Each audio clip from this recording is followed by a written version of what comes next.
Ang buhay nga naman ng isang OFW. Nilisan ang bansang sinilangan.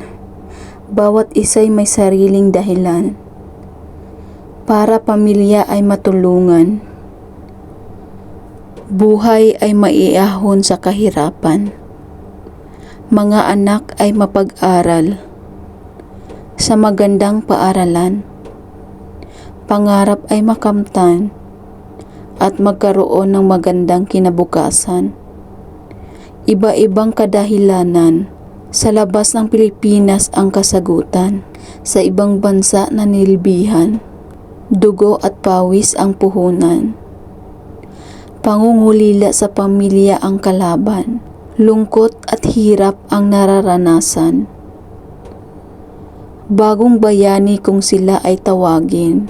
Para sa pamilya lahat ay gagawin. Kahit masakit na di sila kapiling. Kabutihan nila ang tanging hiling. Sakripisyo ng mga OFW sa ibang bayan. Ito ang mapait na katotohanan. Kung sariling bansa sana ay maunlad, walang korupsyon at may magandang pamamalakad. Di na nila kailangang lumisan. Pamilya'y di na iiwan. Sa bansang sinilangan, mananahan, kasama ang pamilyang minamahal. Ganito kami dito sa abroad. Tuwing sa Sunday lang kami makakapag-enjoy sa aming mga sarili. Ang masarap lang kasi dito sa Hong Kong, may day off ka na pwede mong kalimutan saglit yung mga problema na nararamdaman mo. At ito ngayon kami nagsalo-salo sa aming mga pagkain na inihanda para naman may mga magaganda kaming alaala na sa aming pag-uwi kahit saglit kami ay maligaya. Kahit sa isang araw man lang mapawi ang aming kalungkutan. Ganito kami kapag linggo.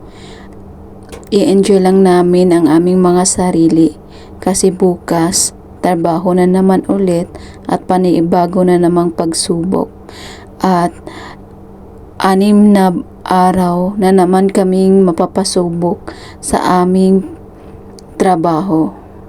So ito kami mananatiling nakangiti sa harapan ng social media pero ang totoo talaga namin nararamdaman ay kalungkutan.